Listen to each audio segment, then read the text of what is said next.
Although people have thought he's American before. Because he's loud and has a gun. Hey y'all, welcome back to Road Trotting. Today we're going to be taking on a topic that we've been curious about for a while, which is what is it like dating in Denmark? Specifically, what is it like dating a Danish person? And what is it like when you have a cross-cultural relationship and somebody like an American is dating a Dane? That's right, and so we wanted to learn more about dating in Denmark, and so we decided to go out and date a bunch of Danish people. No, we didn't. All right, I'm just kidding. No, what we actually did is we're going to have a couple of our good friends come on over, Jen and Niels. One's American, one's Danish, and we'll be able to talk about what their experience is on cross-cultural dating. So here we are. We're now joined by Niels and Jen. We're so glad that you guys joined us, and we actually have a pretty fun connection going back to the States. Jen actually came over from the same company that I worked for, and you came here 6 months before I did. Yeah, I actually remember meeting Jen for the first time at her going away party in Philadelphia. There was a Friday bar because she was leaving for Copenhagen on Monday, and I remember thinking, wow, that's so brave. I could never do that. And right. Six months later. 6 months later. Yeah, so I'm Jen. I'm from Philadelphia. I moved here almost 6 years ago now. Really hard to believe, actually. I've known this guy, Niels, for the last 3 years, and we just got married in April. Yeah. Mm-hmm. I'm Niels, and I am originally from Copenhagen, well, just outside Copenhagen, the suburbs, the boring part. So this is perfect. So we have the perfect example of an American and a Dane, and we're going to dig right into some of the fun challenges and excitement that you guys have in dating across two cultures. Yeah. So Jen, you definitely spent some time living here. When you moved here, you were single. You obviously were pretty deep in your career to be moving abroad, but also had been dating. So what was it like for you early on dating before this guy came into your life? Well, that's a good question. It was hard. It was very hard. Of course, went out to bars, tried to meet people organically, but with the language difference, that could be challenging. But also the cultural difference. So in the US, guys usually come up and they court women. It's quite usual to be at a bar and for people to come up and ask you, hey, can I buy you a drink? And Different here. Yeah, very different here. I don't know that I've ever actually had a Dane ask me if he could buy me a drink. Niels, have you ever bought a girl a drink, like in that classic American movie style? No, never walked up to someone and just offered them a drink.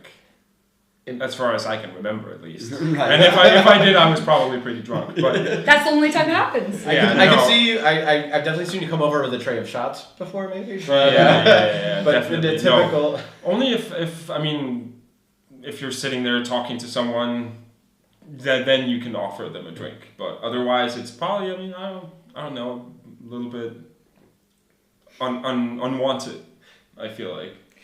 What I've heard at least is that, and I'm of course not a Danish woman, what I've heard is that Danish women make it very clear that they're interested in the guy, and that's what makes the guys more comfortable coming over. So that was quite strange for me, because as an American, we just don't need to do that. It's almost can be a bit annoying to have so many guys coming around and bothering you, and it's, yeah. Yeah, I think American guys at a bar are a bit different, and it's also something I think in American culture it's also common to just like make eye contact across the bar, and then you like kind of go in and at gay bars, at regular straight bars, at anywhere, anybody that you're interested in, you might just make eye contact and yeah, exactly. So and sometimes we call that eye f***ing.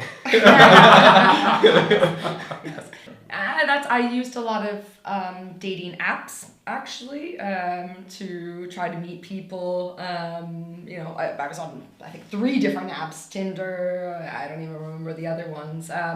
But even there, I found it very difficult to meet Danes. Actually, a lot of the people that I met were more internationals, and they were pretty willing to meet and see if things were going to work out. What I found with the Danes is it was a lot more talk, because I was personally looking for a relationship. I wasn't just looking for a buddy. And those people really took a lot of time to figure out if they wanted to even spend the time to go and have a coffee or a beer. Whereas for me, I thought, let's go have a coffee or a beer and stop chit-chatting if it's not going to work out, if we don't find each other interesting. So yeah, it was hard. It was very hard to meet Danish men. It was hard to, Niels, what was your experience kind of, prior to Jen? Did you mostly date other Danish women? Would you meet them through apps? Would you meet them through network, friends of friends? Kind of what's the Danish experience to compare against? I mean, I can't speak for how typical my experience is, but I would usually meet people out on town, like at bars, at school parties, etc. was where you would meet people. Usually, again, pretty wasted. So I mean, inhibitions aren't a thing. We're usually pretty inhibited people. So so sometimes you need to loosen up a little bit, and that's when the magic happens, right? You don't necessarily really make very rational choices when you're drunk. And No, 3 a.m. in a bodega generally isn't the most clean thinking part of anyone's life. No, but I do know a lot of couples who have met that way. It is, after all, the Danish way, the bodega way. Yes. That's awesome. Okay, guys, why don't you tell everybody how you met? Yeah, absolutely. So it's kind of a funny story. My good friend here, Nora, who is actually Hungarian, she was also single, new to the country, and having similar challenges to me.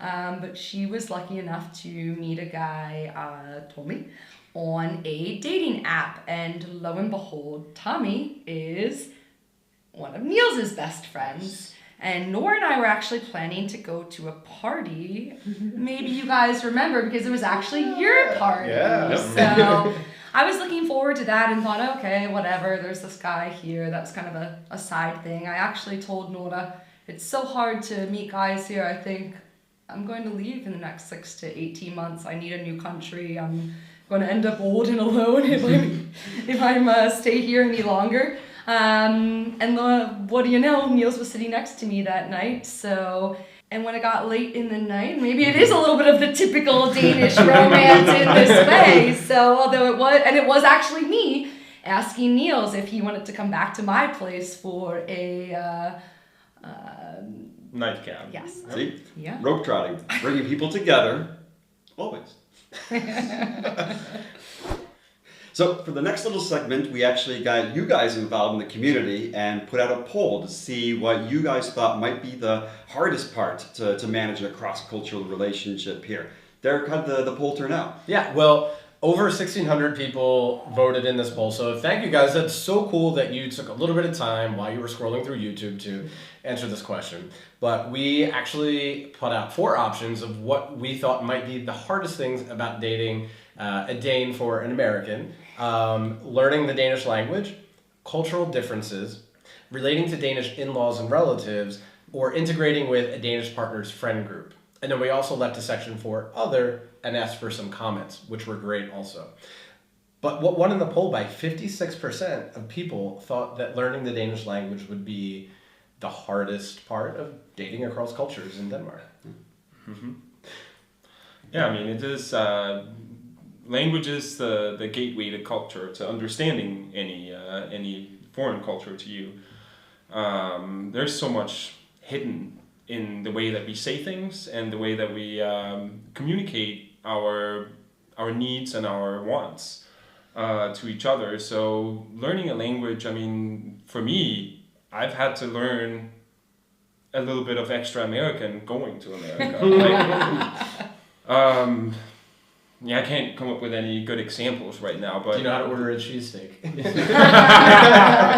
Yeah, but I mean, that is actually, I think, a good way of explaining it. I mean, if you haven't been there before, if you're a foreigner like me, then you might just look up there and be like, all right, I want this and this and this and this, and that would obviously be wrong, because I would want the wrong things on my cheesesteak. It's a bit like the soup Nazi in Seinfeld. If you don't order it right...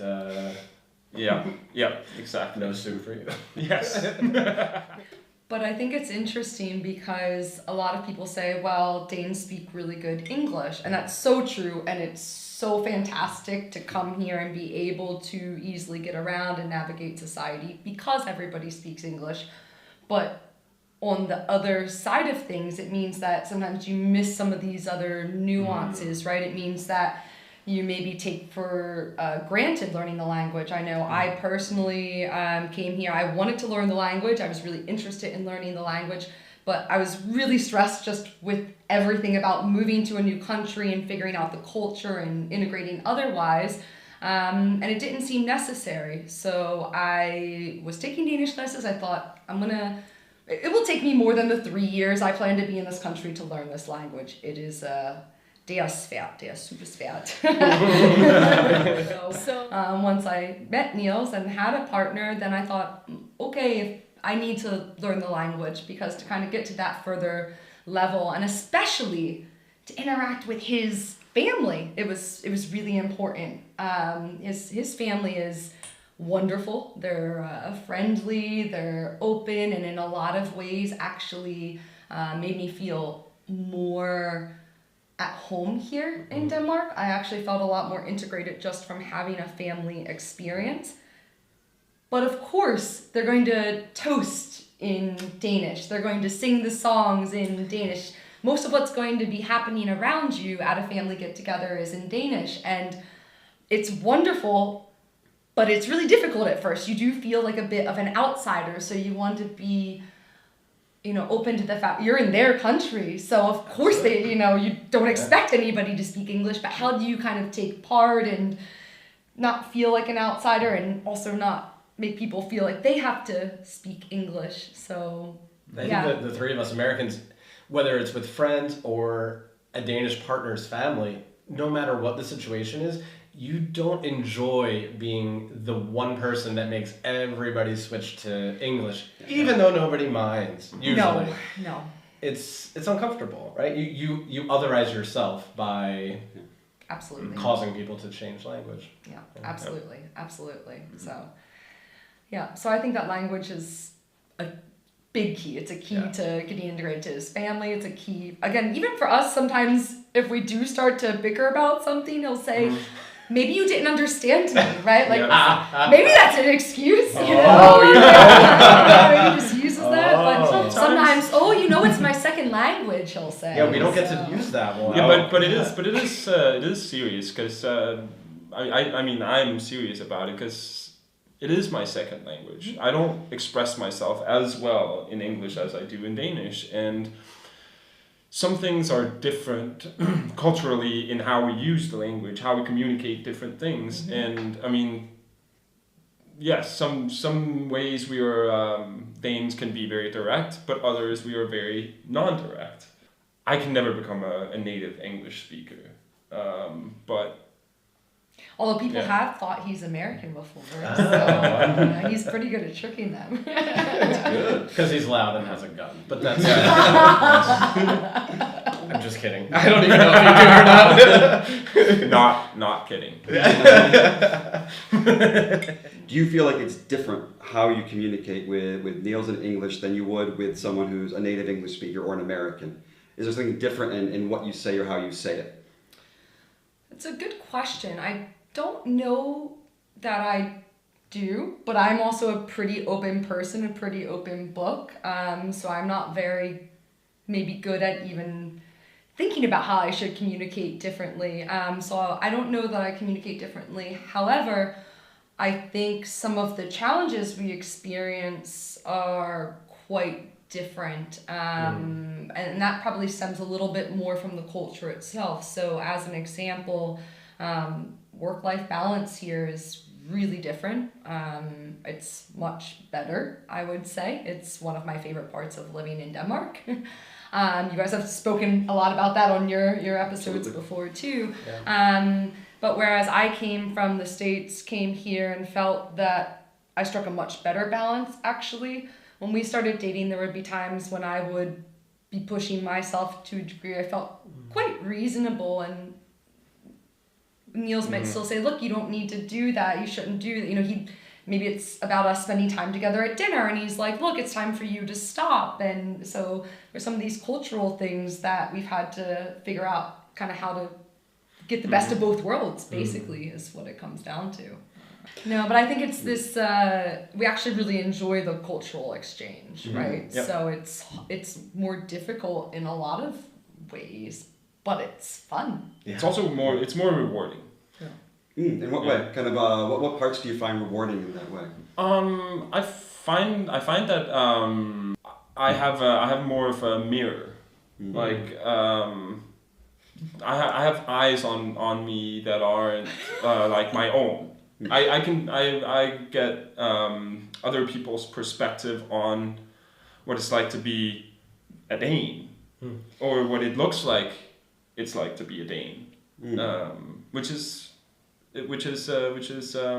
very interesting. I mean, you get another cultural take on your culture, on your society, on how things work. I mean, yeah, we have great availability of healthcare. I mean, everyone can go to the doctor without paying anything. But you don't get the same that you do get when you do pay for a doctor. And that's a difference that I never thought of. This touches a lot on the question, actually, I think, about friend groups, right? And how do we integrate into each other's friends groups? Yeah. Because I think that's actually been one of the nicest benefits. I mean, I think a lot of what you're saying is that, you know, I have a lot of international friends, actually, and it's not because I've chosen it that way necessarily. It's just can be really difficult to integrate further and to meet Danes because they have friends and they have kind of groups of friends, right? So years and years before you were here. Yep. Yeah, exactly. So completely understandable. So you end up meeting people who are newer here, and a lot of those people come from other places. But that's given you an opportunity to, like you said, kind of see yourself in a different way and think about kind of how you play in society. And surely for me, I've understood a lot about how Americans are seen. I mean, I feel that every day. I mean, a lot of Danish people will tell you. They're not shy about that. No. So, and it's also quite interesting to see yourself in a different light, right? And to kind of understand, how these cultures kind of connect and clash and Yeah, I mean, we also do have a common history. We have things in common, and we have things that are values that are based in the same kind of principles, good and bad. So that's interesting. A few people that left comments kind of touches on some of the things that you said, so maybe we can read some of those and hear what you guys think. Okay, so this first comment, somebody said, are we talking about dating while you're in America or in Denmark? Because I dated an American girl and visited her in the US. And I guess some of her issues were that I was less concerned with my behavior in terms of fitting in, where she feared that I may otherize myself a bit to her friends by being a more relaxed Danish guy compared to a more typical, overly masculine American guy. I'm not masculine, but playing theater and other things for 5 years tend to make somebody a little more relaxed in terms of their behavior and American gender roles. So is that something that you guys find? Because obviously you've gone back and forth, you've had your friends here in Denmark, Niels, you've been to the US a couple times now. Is that something that you've noticed those differences? Yeah, I've definitely noticed certain differences in how, especially American men, how they are, not to paint everyone with the same brush, but broad strokes. Men my age tend to be a little bit more bro-ish, a little bit more like flexing, and a little bit more like hat back, and like a little bit more like outspoken on everything, and like ready to take on the world, kind of like. We're the conquerors. Yeah, a little rough and tough. Yeah, a little, which almost this is a whole different topic. We could do a whole video on this. But it's, those kind of insecurities that get masked with bravado. Bravado. Yeah. Yeah. It's really interesting because I see that too. I see exactly what you're saying. And I think for me, it's part of what's actually been attractive about the Danish man. And generally speaking, I think gender roles are quite different here. There's a much more equal split of things. I had a colleague, another international colleague, who told me, get yourself a Danish man. They help with cleaning, they help with the cooking, compared to the culture that she was used to, which wasn't actually America, it was somewhere else, but I've heard it from many people from other places that have more stereotypical gender roles. Of course, it's changing everywhere, which is fantastic, but still, there are these stereotypical roles. And here in Denmark, I feel that it is a lot more equal. So she said that to me, I kind of laughed, thought that was something funny, but it's been my experience that that's the case, and I hear that from other friends as well. The expectations are just a bit different. So we had another similar comment on that, which was basically this. What I think would be troublesome is the cultural mismatch. I almost never see where the man picks up the check, but instead it's common that each person pay for what they ate. From what I've heard, and I'm sorry if I'm wrong, this is bad manners when you invite somebody on a date in America. Also, that it's usually just expected that the guy pick up the check no matter what. I don't get it. Did he eat your food, girl? If not, find your own wallet too. No man is ever going to eat my food, I'll tell you that. So, yeah. So, I mean, the expectation for splitting a bill or things like that. Early on when you guys were dating, was that something that you probably... I never worried about it. I mean, I wouldn't invite her to a place where I couldn't afford to foot the bill. Yeah. Obviously. I mean, I fully expect her to expect me to take care of the bill. I actually would always split the bill. That was my thing because I don't want any expectations and I make my own money exactly.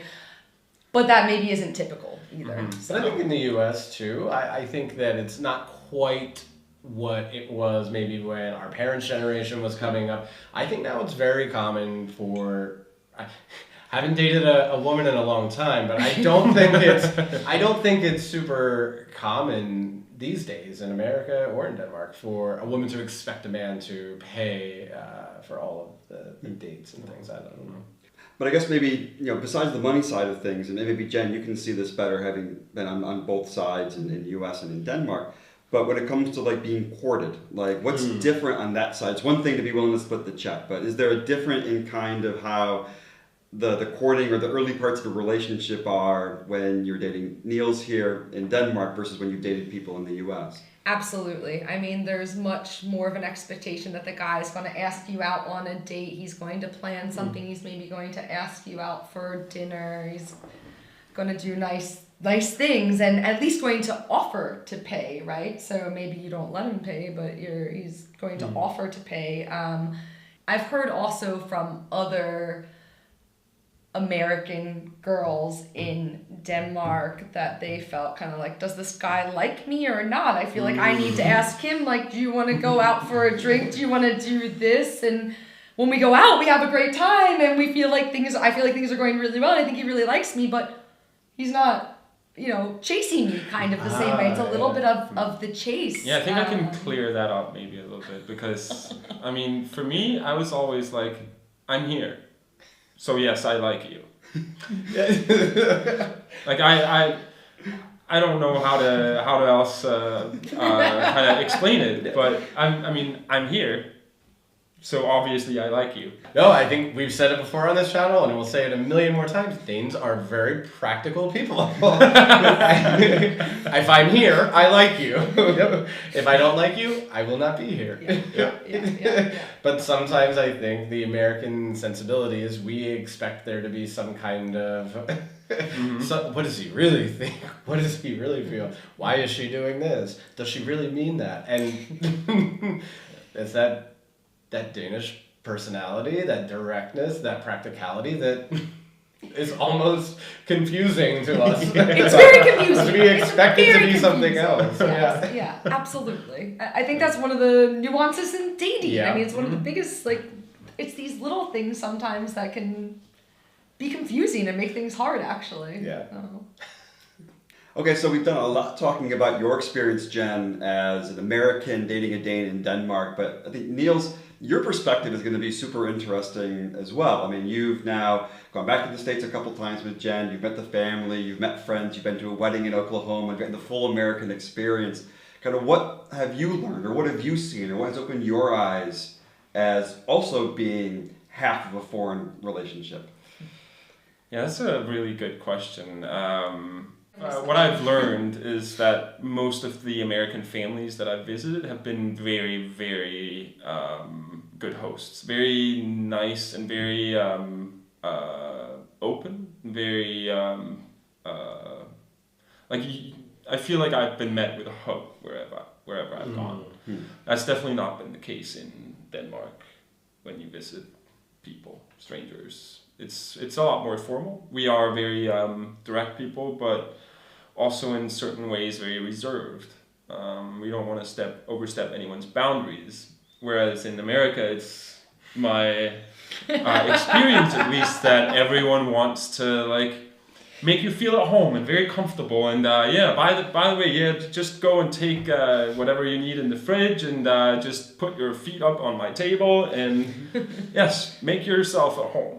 But I'll also say I think once you get past a certain point in Denmark, I think that's a storyline for a lot of relationships in Denmark, actually. You have to put in the time and effort. But once kind of people realize you're there and you're in for it and you're serious and not just, with the sky for a couple months because you've got some beautiful blue eyes, that they really take you in. And I was actually surprised at the similarities and how in some ways some of these family get-togethers with Niels' family felt really similar, just aside from the very specific cultural differences. Like the singing, we don't sing at Easter. I mean, nobody wants to sing. We can barely sing Happy Birthday together, and they're singing Pascha songs. I'm just, trying to hum or something like that. They're, aside from those specific differences in the language, the feeling actually was really similar, and I felt welcome, but it certainly took a little bit of time. Yeah, I think that's maybe the beautiful thing, whether it's about relationships or families. One thing that is in both cultures is love. And that's something that you don't really need to translate, and you do have in all relationships. So that's important. Well, guys, thank you so much for coming on. We were so happy to get to share you guys with our viewers. We're so happy that you guys came along to watch with us, participate in the poll, and enjoy this. I think this is a really fun way for us to look at culture in a different way, a real live example of American and Danish cultural similarities and differences. Thank you so much for having us. It was super fun. And thanks for bringing us together. I mean, we wouldn't be together actually if it wasn't for you guys and us being at your party together, so. Yeah, more parties, more couples. I think that's maybe the plan for this year. That's it. That's our resolution for 22. More pride parties. Thank you guys so much for watching. Don't forget to hit the like button if you enjoyed this video. Subscribe if you haven't done that yet. And make sure you hit the bell for notifications so that you can get our videos as soon as they're published every week. Thanks a lot for watching, guys. Hi, hi. Hi, hi. Hey guys, thank you so much for watching. Don't forget to keep it here on Road Trotting. You can watch this video, one of Jen and Niels' favorites, or this one that we picked out just for you. And don't forget to subscribe if you haven't done that yet. Bye guys.